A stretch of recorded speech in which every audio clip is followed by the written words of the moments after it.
আসসালামু আলাইকুম, welcome back to my channel মজার আধুনিক রান্না।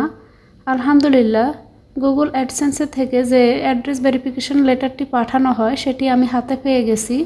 তবে এটি পাওয়ার জন্য কিন্তু অনেকগুলো প্রসেসের মধ্যে যেতে হয়।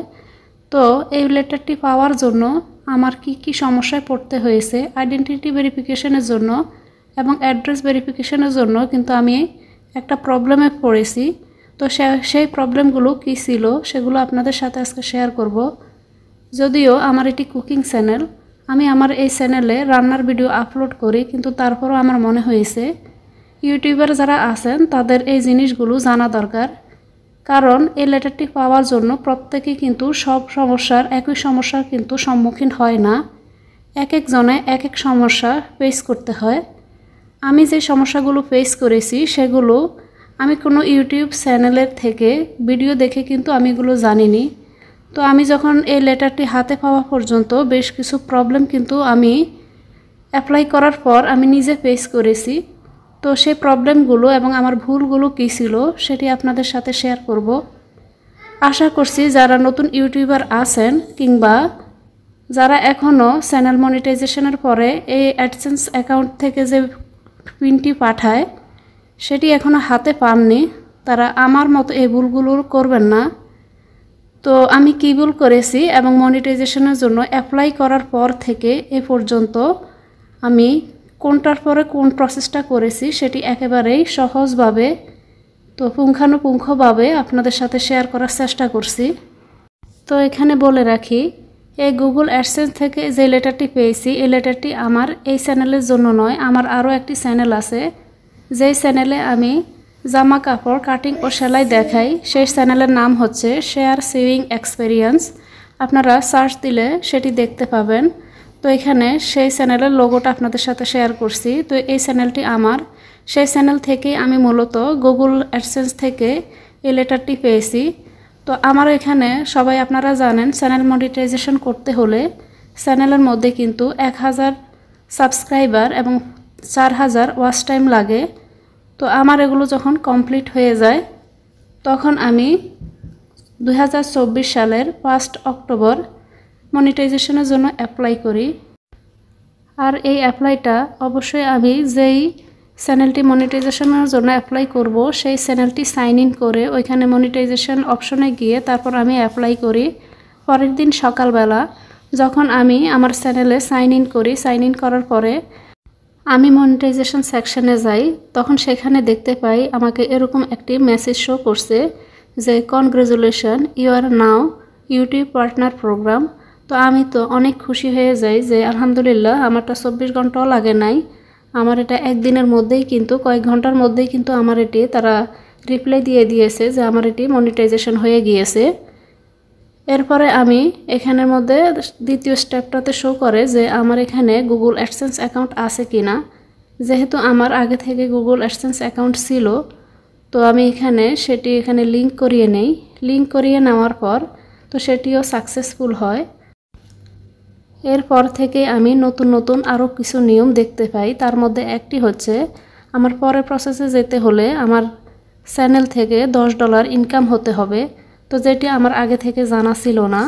তো পরবর্তীতে আমি ইউটিউবে এই ব্যাপারে ভিডিও দেখি। তো ভিডিওগুলোতে অনেকে বলে যে $10 কম হলেও কিন্তু ইউটিউব থেকে অ্যাড্রেস ভেরিফিকেশন এবং প্রথমে আইডেন্টিটি ভেরিফিকেশন এরপর অ্যাড্রেস ভেরিফিকেশনের জন্য তারা মেইল করে। তো আমার কিন্তু এগুলো হওয়ার জন্য আমাকে কিন্তু $10 পূর্ণ করতে হয়েছে। এই $10 পূর্ণ করতে আমার বেশ অনেকটাই সময় লেগেছে। যেহেতু আমার এটা সেলাইয়ের চ্যানেল, তো এখানে আমার প্রতিদিন ভিডিও দেওয়া আমার পক্ষে সম্ভব হয় না। তো আমি সপ্তাহে 2টি লং ভিডিও আর সপ্তাহে 1টি শর্ট ভিডিও আপলোড করি। আর এখানে যে হারাম অ্যাডগুলো বলে, আমি এখানে কিন্তু অনেকগুলো অ্যাড আমি বেছে ব্লক করে দেই। তো যার কারণে হয়তো বা আমি জানি না আমার কিন্তু $10 পূর্ণ হতে বেশ কয়েক মাস সময় লেগেছে।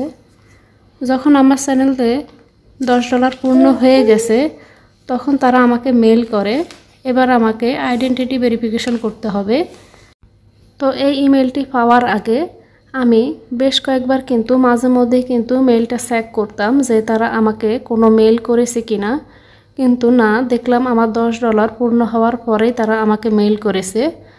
তো সেখানে আমি যখন আইডেন্টিটি ভেরিফিকেশনের জন্য অ্যাপ্লাই করি, আমার এখানে কিছুটা ভুল ছিল, যার কারণে আমি অ্যাড্রেস ভেরিফিকেশনের জন্য এই যে পিনটা সেটা পেতে কিন্তু আমার অনেক সময় লেগেছে।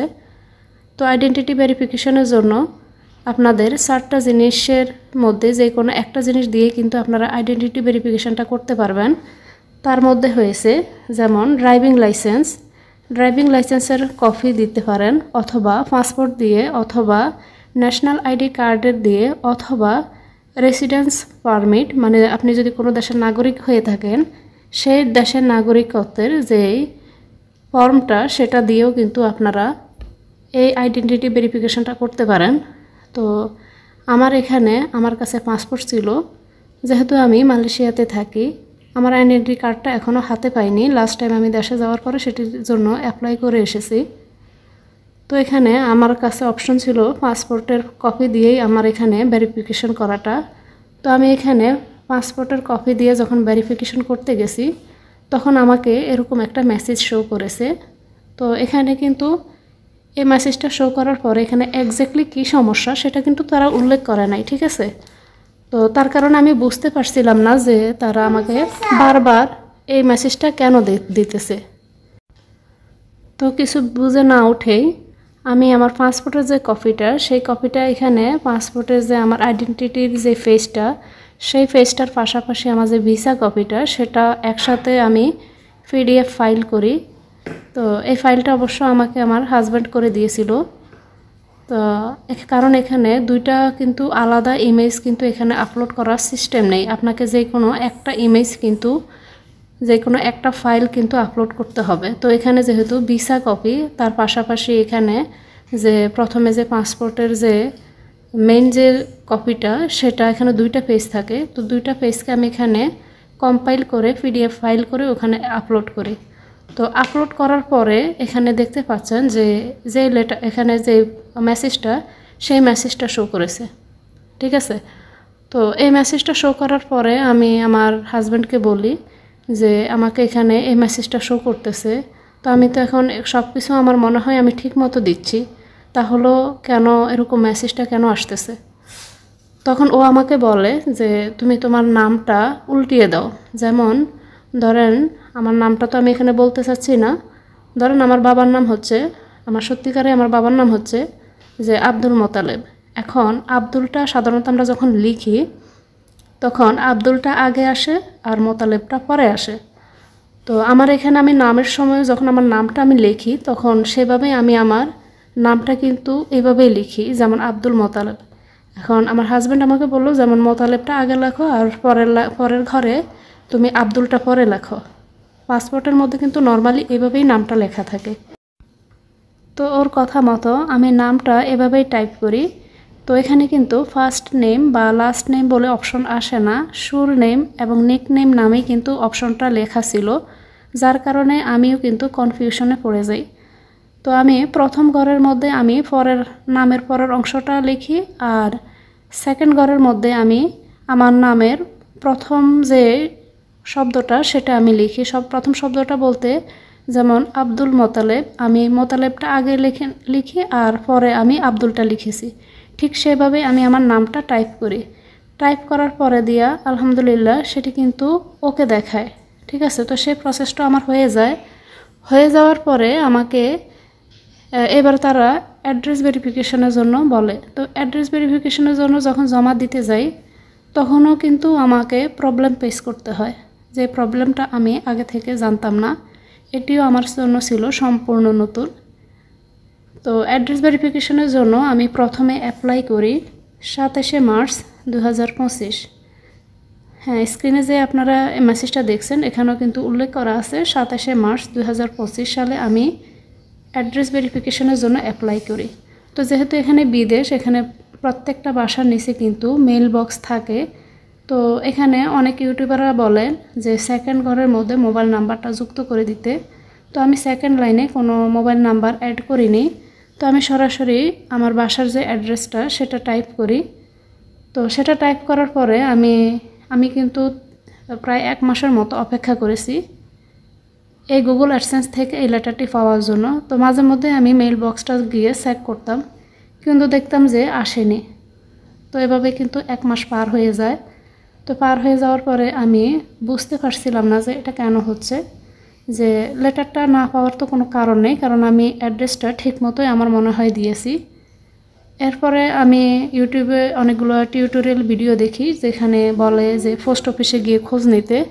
তো আমি যখন আমার হাজব্যান্ডকে এটা বলি, সে বলে যে এখানে তোমার অ্যাড্রেসের মধ্যে লেটারটা না আসার তো কোনো কারণ নেই, আর এখানে যেহেতু তুমি সরাসরি বাসার অ্যাড্রেসটা দিয়েছো, সেহেতু এটা এখানে পোস্ট অফিসে গিয়ে খোঁজ করারও কোনো প্রয়োজন নাই, এটি সরাসরি তোমার বাসাতেই আসবে। ইনকেস যদি তারা তোমাকে না পায়, পোস্ট অফিস যদি তোমার যে অ্যাড্রেসটা সেটি খুঁজে না পায়, সেক্ষেত্রে তারা তোমাকে কল করে নিশ্চিত করবে যে অ্যাড্রেসে যে এটা খুঁজে পাওয়া যাচ্ছে না, নতুবা এই অ্যাড্রেসে নিচে এখানে আসার পরেও অন্ততপক্ষে সিকিউরিটিকে জানাবে।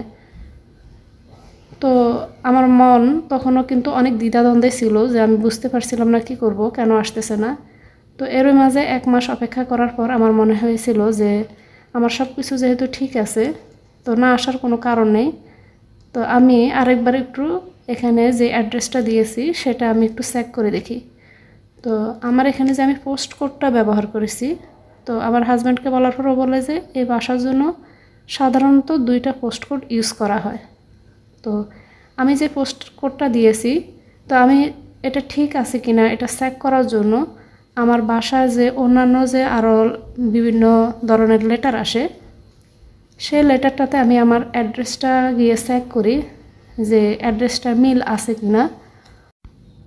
তো চেক করার পর আমি দেখতে পাই সব অ্যাড্রেসের সমস্ত এখানে ইনফরমেশনটা ঠিক ছিল, শুধু পোস্ট কোডটা আমি যেটা দিয়েছি সেটা কিন্তু মিলে না।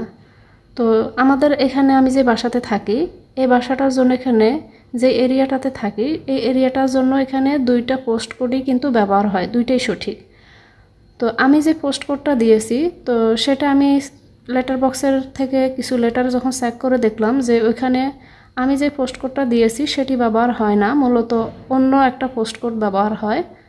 তো সেই অনুযায়ী আমি পোস্ট কোডটা চেঞ্জ করে আমি 19শে এপ্রিল আবারও আমি রিসেন্ড করি, আমি আবারও অ্যাপ্লাই করি যে আমাকে আরেকটা ভেরিফিকেশন কোড পাঠানোর জন্য। তো 19শে এপ্রিল আমি অ্যাপ্লাই করার পর আলহামদুলিল্লাহ আমি 3rd মে, তো মে মাসের 3 তারিখে আমি মাগরিবের নামাজ পড়ে তারপর আমি ভাবছি যে একটু চেক করে গিয়ে দেখে আসি। আমি যেহেতু হাউস ওয়াইফ, আমার বাহিরে খুব একটা যাওয়া পড়ে না। তো আমি ওই দিন আমার হাজব্যান্ডকে বলেছি যে দেখার জন্য, ও লেটার বক্স চেক করতে ভুলে গেছে, ও বাসায় চলে এসেছে। পরবর্তীতে মাগরিবের নামাজের পরে আমি আমার ছোটো মেয়েকে নিয়ে লেটার বক্স চেক করতে যাই। আর যেতে যেতে আমি অনেকবার আল্লাহকে ডেকেছি যেন আমি এটা হাতে পেয়ে যাই, কারণ এটা কিন্তু আমার জন্য অনেক টেনশন ছিল। তো এটা হাতে পাবো কি পাবো না, কোনো প্রবলেমে পড়তে হইতেছে কি না, কবে পাবো, অনেক প্রশ্ন আমার মাথার মধ্যে ঘুরপাক খাচ্ছিল। তো নামাজটা পড়ে আল্লাহকে ডাকতে ডাকতে, আমার আল্লাহকে স্মরণ করতে করতে আমি গেছিলাম নিচে, আর দোয়া করতেছিলাম যেন আমি এটা পেয়ে যাই। তো আলহামদুলিল্লাহ আমি যখন লেটার বক্সটা ওপেন করি, তখন আমি সবার আগে গুগল নামে যে এটা যখন আমি লেটার বক্সটা হাতে নেওয়ার আগে দেখতে পাই, তখন আমি নিশ্চিত ছিলাম যে আলহামদুলিল্লাহ আমি লেটারটি পেয়ে গেছি হাতে। তো আমি যে কত পরিমাণ খুশি হয়েছি তা আপনাদের সাথে বাসায় বলে প্রকাশ করার মতো না। তারপর আমি এটি নিয়ে বাসায় আসি। পরের দিন আমি ওই দিন রাত্রে আমি এটি না করে, যেহেতু আমি রাত্রেবেলা লেটারটি এনেছি, দিনের বেলা এই ভিডিওটা কিছু অংশ শ্যুট করে তারপর আমি অ্যাডসেন্সের মধ্যে গিয়ে তারপর আমি অ্যাড্রেস ভেরিফিকেশনটা সাকসেসফুলি করে নিই। আলহামদুলিল্লাহ আমি কিভাবে এই অ্যাড্রেস ভেরিফিকেশনটা করেছি সেটিও আপনাদের সাথে শেয়ার করেছি। তো এখানে এভাবে গুগল অ্যাডসেন্স থেকে সাইন ইন করার পরে, তো এখানে দেখতে পাচ্ছেন যে অ্যাড্রেস ভেরিফিকেশন এখনও করা হয়নি। তো এখানে জাস্ট এখানে যে পিনটা দেওয়া আছে সেই পিনটা টাইপ করে নিলেই কিন্তু আপনার কয়েক সেকেন্ডের মধ্যে, দেখতে পাচ্ছেন কয়েক সেকেন্ডের মধ্যেই কিন্তু আপনার এই কাজটাও কিন্তু কমপ্লিট হয়ে যাবে। তো এখনও কিন্তু পুরো খুশি হওয়ার মতো এখনও পুরো কোনো অপশন নেই, কারণ এত কিছু করার পরেও এখন আবারও অপেক্ষা করতে হবে চ্যানেলে $100 পূর্ণ হওয়া পর্যন্ত। তো এখানে আমাকে অপেক্ষা করতে হচ্ছে $100 কমপ্লিট হওয়া পর্যন্ত। $100 কমপ্লিট না হলে কিন্তু কোনো ইউটিউবারই হাতে টাকা পায় না, ঠিক আছে? তো আমি আরও একটা জায়গাতে এখনও আটকে আছি। আমি আসলে জানি না যে এটা করাটা বাধ্যতামূলক কিনা, যদি না করি তাহলে কোনো সমস্যা হবে কিনা। তো সেটি হচ্ছে এখানে দেখতে পাচ্ছেন ইউএস ট্যাক্স ইনফো বলে একটা অপশন দেখায়। তো আমি যেহেতু মালয়েশিয়াতে থাকি, আমি বাংলাদেশি নাগরিক, তো এখানে আমি ইউএস ট্যাক্স ইনফরমেশনে যে ট্যাক্স আইডি, ইটিন সার্টিফিকেট যেটাই বলেন না কেন, এগুলো যে সাবমিট করতে বলে, তো এটি সাবমিট না করলে কি হবে? তো আমি যেহেতু হাউস ওয়াইফ, আমি কোনো ব্যবসা বাণিজ্য কিংবা চাকরি করি না, তো আমার কিন্তু টিন সার্টিফিকেট নেই। আর গুগলে এই অ্যাডসেন্স অ্যাকাউন্টটা আমি করেছি আমার নামে। তো যেহেতু আমার নামে অ্যাডসেন্স অ্যাকাউন্টটা ক্রিয়েট করা, ব্যাঙ্ক অ্যাকাউন্টটাও আমার নামে ক্রিয়েট করা, তো এখানে আমি চাইলেও কিন্তু আমার হাজব্যান্ডের ইটিন সার্টিফিকেট যে আমার হাজব্যান্ডের যে ট্যাক্স প্রোফাইলের আইডিটা, সেটা কিন্তু আমি ব্যবহার করতে পারবো না। তো এখন আমি আটকে আছি আমার নামে যে টিন সার্টিফিকেট করতে হবে, ট্যাক্স ফাইল করতে হবে সেটি নিয়ে। তো এই ব্যাপারে যদি আপনাদের বিস্তারিত কিছু জানে থাকেন বা এই ব্যাপারে যদি আপনাদের জ্ঞান থেকে থাকে, তাহলে আমাকে কমেন্ট করে জানাতে পারেন যে এটি কি আসলে আমার আদৌ করাটা বাধ্যতামূলক কিনা। তো আমি চেষ্টা করব যে ইউটিউব টিপস নিয়ে যারা ভিডিও তৈরি করেন তাদেরকে কমেন্টের মাধ্যমে এটা জানার জন্য যে এটা আসলেই কিন্তু কি আমাকে বাধ্যতামূলক করতে হবে কিনা। তো যদি করতে হয় তাহলে আমার কাছে তো কোনো অপশন নেই, এখানে ট্যাক্স ফাইলটা আমাকে ক্রিয়েট করতেই হবে। তো সবাই আমার জন্য দোয়া করবেন। ভিডিওটি ভালো লাগলে প্লিজ চ্যানেলটিকে সাবস্ক্রাইব করবেন। আর আপনারা চাইলে আমার YouTube channel share seeing experience, এই চ্যানেলটি ভিজিট করে দেখে নিতে পারেন। সেখানে আমি ছোটদের এবং বড়দের বিভিন্ন ধরনের জামার ভিডিও আপলোড করি। তো এখানে আমি কাটিং ও সেলাই দেখাই, চাইলে আপনারা আমার চ্যানেলটি ভিজিট করে দেখে নিতে পারেন। আশা করছি ভিডিওগুলো আপনাদের ভালো লাগবে। যারা ইউটিউবার আছেন তারা জানেন যে বিশেষ করে মহিলারা, তারা সংসার সামলানোর পাশাপাশি কতটা কষ্ট করে একটা ভিডিও তৈরি করে, তারপর সেই ভিডিওটা এডিট করে আবার আপলোড দেয়। আপলোড করার সময় তাকে অনেকগুলো কিওয়ার্ড রিসার্চ করতে হয়। আমার কথাগুলো যারা ইউটিউবার আছেন তারা খুব সহজেই বুঝতে পারবেন যে আসলে একটা ভিডিও তৈরি করে আপলোড করতে যে কতটা কষ্ট পোহাতে হয়। তো আমিও তার ব্যতিক্রম না, আমিও সব কাজ সামলিয়ে তারপর আমি কাজের ফাঁকে ফাঁকে মূলত এই কাজগুলো করি। যেহেতু আমরা এখানে ফ্যামিলি, তো আমার রেগুলার কিন্তু এখানে রান্না বান্না করতে হয়। তো আমার সেই রান্নাগুলোকেই আমি এখানে ভিডিও ধারণ করে তারপর আপলোড করি। আর যেহেতু এখানে বিদেশ, এখানের মধ্যে কিন্তু টেইলরিংয়ের কাজটা, আমি জামা কাপড় কিন্তু ইচ্ছা মতো যেখানে সেখানে সেলাই করতে পারবো না, আমার পছন্দ মতো রুচি মতো। তো আমার আরও কন্যা সন্তান আছে আমার নিজের জন্য, তো সেলাইয়ের কাজটা কিন্তু আমাকে করতে হয়। কারণ আমি এখানে জামা কাপড় যদি রেডিমেড কিনতে যাই, সেগুলো একে তো কমফোর্টেবল না, দ্বিতীয়ত কেনা জামাগুলোর মধ্যে অনেক সমস্যা থাকে। স্পেশালি জামাগুলো দেখা যায় গলা অনেক বড় থাকে। তো আমি যেহেতু পর্দা করি, আমি জামাগুলো আসলে কমফোর্টেবল না, আমার হাজব্যান্ডও আমাকে জামাগুলো দিতে কমফোর্টেবল না। তো আমার জামা, নিজের জামা কিন্তু আমি নিজেই সেলাই করি। তো আলহামদুলিল্লাহ আমি সেলাইয়ের কাজটা মোটামুটি ভালো পারি। তো আমি এখানে আমার মেয়েদের জন্য, আমার নিজের জন্য জামা কাপড়গুলো মূলত আমি নিজেই সেলাই করি। আর কুকিং চ্যানেলটা আমি আমার রেগুলার রান্না থেকেই কিছু কিছু রেসিপি আপনাদের সাথে শেয়ার করি। তো আশা করছি চ্যানেল দুটি আপনারা ভিজিট করে আমার চ্যানেলটিকে আপনারা সাবস্ক্রাইব করে রাখবেন। আর ভিডিওটি দেখে যদি আপনাদের কোনো উপকার হয়ে থাকে, প্লিজ আমার চ্যানেলটির সাথে থাকবেন। তো আমার চ্যানেল দুটির নাম আবারও আপনাদেরকে একটু স্মরণ করিয়ে দিচ্ছি। আমার সেলাইয়ের চ্যানেলের নাম শেয়ার সিইং এক্সপেরিয়েন্স, আর কুকিং এই চ্যানেলটির নাম তো আপনারা সবাই জানেন, মজার আধুনিক রান্না। তো আশা করছি আমার চ্যানেলের সাথেই থাকবেন।